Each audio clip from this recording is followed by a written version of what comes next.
Hey, today we're going to be talking about how Claude and tools like Obsidian can really be used together more cohesively to build yourself kind of an AI ecosystem. I spend a lot of time jumping around through different applications, just trying to find something that kind of works for me.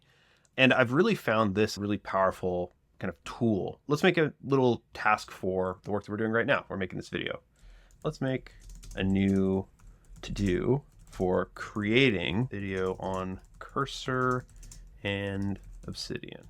So I'm going to type this into my just regular Claude chat, and we've kind of already enabled Claude to be able to leverage this sort of MCP server extended tool, which is then going to go off into my to-do list and create a nice task for me in there that has this plan, record, and edit a video.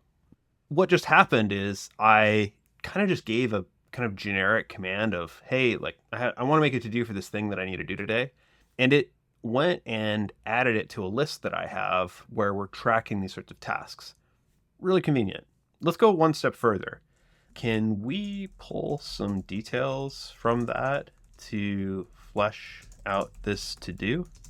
The script is in my notes. So now I'm giving it access to my notes using MCP Obsidian, which is going to go look up this note that I've created and prepped for creating this video. And so it's going to pull that text, and we're going to use that to pull in some of these core aspects of the script into the to-do that exists here. And so now you can kind of see it went off and did that. This is the success of that script running. This is the key sections that it added, video description. It's basically gone off and kind of helped pull together two distinct pieces of information that are really powerful alone, but now are really great together. I can also use this to just expand through all the notes that I have to find other things and other connections that might matter for making this video. So here, for example, we have a few other notes that kind of came up. I had a stable discussion post. I had using it for ad hoc side quests. I had another one here about not being able to fix large-scale context problems. So it did pull a search. It got the different paths. It can read multiple notes at once. So it pulled in each of these different notes, and then it added those. And I think that's really interesting. It's making these connections for me, like on my behalf, which I think is really interesting. It's just using the notes that I already had available inside of my Obsidian to better fill out the context of the to-do that I created. I'm just kind of running my day now out of my Claude desktop application where I can just kind of be chatting with it. I can be accessing my notes. I can be creating to-dos. And all of that can exist within this one space. So additionally, like what's really interesting is I can bring this same functionality, these same MCP servers into my coding environment. I use Cursor pretty much every day. It has this chat here that has these agentic abilities to leverage AI and call tools. And I think this is a really cool space for me to be able to pull in these same sort of MCP capabilities. So you can see here, I've got my Todoist, Playwright for taking screenshots and kind of engaging with websites. And then I've got my linear MCP here. Here, I've actually kind of done this where I'm asking kind of what are the current tasks in my project. I'm able to call the tool, get back the tasks that are kind of currently ongoing for my project. So the ability to really like leverage these in a lot of different ways is, I think, one of the first things that actually got me interested in what these are. So let's start from the ground up and kind of talk through like what are these MCP servers and like how do they work? Effectively, you kind of send a task into an AI chat agent. You have this kind of plan, evaluate, execute step that happen in this order. That execute step, given some task, now calls a MCP servers tool effectively. And this tool call will pull in some data. We evaluate that data. If that data is valid enough, it'll generate an answer. If not, it may go back and get more data or perform more actions. This is the generic capability of what this is. And like this might feel pretty familiar to those of you who have been in AI for a little while. You've got this task, you've got this runtime, it calls a tool. That's all widely, commonly used. Nothing about this is really that unique or interesting. The thing that is unique, though, is this reusability. This reusability is really interesting because now I have this one piece of functionality that I can reuse across these different interfaces. Some of these interfaces, if I kind of think about the ones over here, these ones are kind of my customer client interfaces. These are my like daily tools. But then I also have these sort of AI application tools, right? My product tools, basically. I have an application that I'm building and I want to be able to leverage some capability, some functionality. While I haven't seen this done a lot yet with this MCP server architecture, I do think that this is a really compelling kind of idea. Define it once, use it in a lot of different places. That's what starts to create this kind of ecosystem feel. You're kind of developing your own ecosystem. If we think about ChatGPT and like what ChatGPT provides, it provides a lot of really interesting tools, but it provides them in a closed ecosystem model. So we have, tools and GPTs, we have memory, we have voice, the ability to chat with the model directly. We have images, we have the ability to web browse, go and request things from the web, and we have like data analysis, this ability to kind of work with data and execute code against data. Then we've got the underlying model, which is of course your 4.0 or your GPT-4 or whatever. And so these are kind of like the pieces of functionality that really work together here. And then the clients, really, it's only like your kind of mobile apps and browser apps for ChatGPT. And like this is the way ChatGPT really wants it to be. They want to have some control and drive a customer experience that they intend. You're buying that. That $200 a month buys into this ecosystem, right? Similar to Apple, similar to anybody else. That gives them a staying power because you have a consumer that needs them for them to be able to perform actions. I think that this starts to break you out of that. It starts to give you more capabilities in different environments, and you don't need that ecosystem quite so much. You can construct it yourself. And I'm not just talking about GPTs. I'm also thinking about when I'm building product, I want to be outside of this ecosystem because I can't build a product on top of ChatGPT. I can build it on top of the model. I can build it on top of some functionalities, but I can't build it on the entire ecosystem because that's just really not a capability they give you.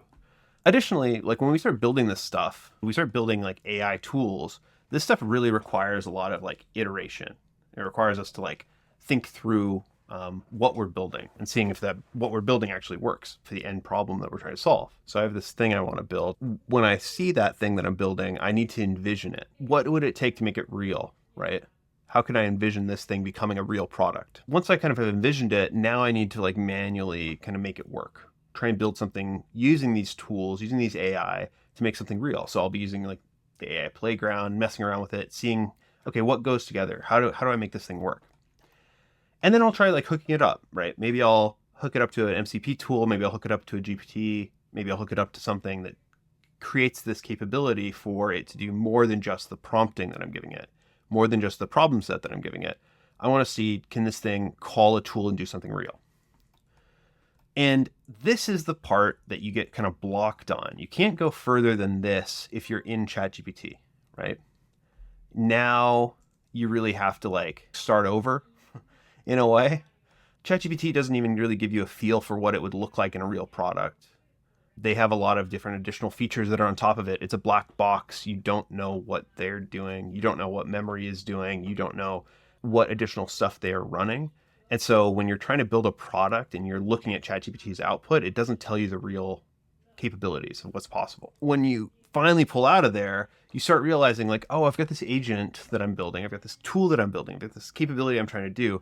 And it keeps getting stuck in a few spots. Why is that? You might find out that there's like an interface that it can't quite use. I tried to use Notion for a very long time, and I was trying to build a database and hook it up with an MCP, but the agent needs to call it in a very specific way. And the MCP was not doing a good job of communicating what that interface should be. I'm not saying it's not possible, but it was difficult. When I started using Todoist, the interface was simple. It was kind of obvious like what you should be doing to make it, because you could pass in things like, do this today, do that next week, do this, it used natural language in its API. And so it was actually much easier to integrate it with an agent because of that API interface. Again, once you start testing it throughout different days and different contexts, you start realizing that there's some weird gaps that you might start to exist, maybe like the one I experienced. And so then you go through this process, right? You redefine, you rewrite, you refine, you test, you validate that this thing works, and finally it's working great. And then it's at that point that you go, okay, I've got a pretty good feel for how this thing works, right? End to end.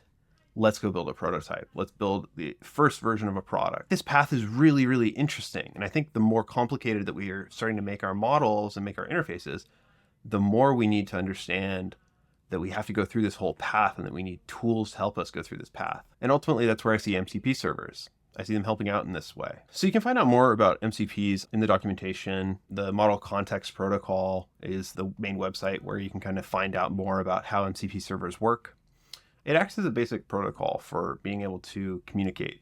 It's not doing anything that crazy, but it's a very compelling given the kind of view that I have about how you might use it. It's hooked into Cursor, it's hooked into these other tools, and you'll start to see ways that you can hook this up into these different applications. There's a great documentation on how to hook it up directly here. And then now there's starting to be a lot more websites about how to hook this stuff up. So Smithery is a website that I have liked using. I think their website's pretty clean. It works pretty well. Not too much to complain about. When you just click on any of these MCPs, it'll give you a bit of a detail on like how each of their different tools work. You can kind of see what each of them does.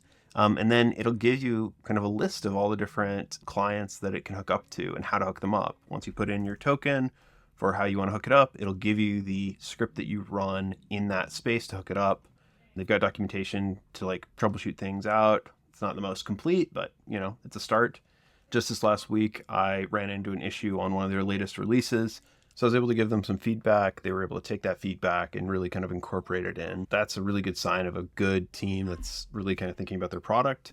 We'll see how it evolves over time. It's still very early, but they seem to be the most kind of well along on this path for building to incorporate this sort of stuff. So I've been liking what I'm seeing from them. Overall, I feel like these kind of MCPs enable a really powerful workflow for us to use our favorite tools, use Obsidian, use these everyday tools that we hook up into our workflows. But I think it's also going to really enable us to build better AI tools because we're going to be constantly playing with these things. So the way I've kind of hooked it up for me is I basically create Obsidian notes myself. I don't have Claude generate them. You can do that. You can definitely have MCPs that do that. I just have a read-only one. I really kind of like that. I prefer it a bit. So I'll have that store all my knowledge. And then I've got Todoist that tracks all the different tasks that I'm working on every day. And I've got that organized into projects and grouped by different like labels and stuff. So it's able to kind of filter down to like what I'm working on every day.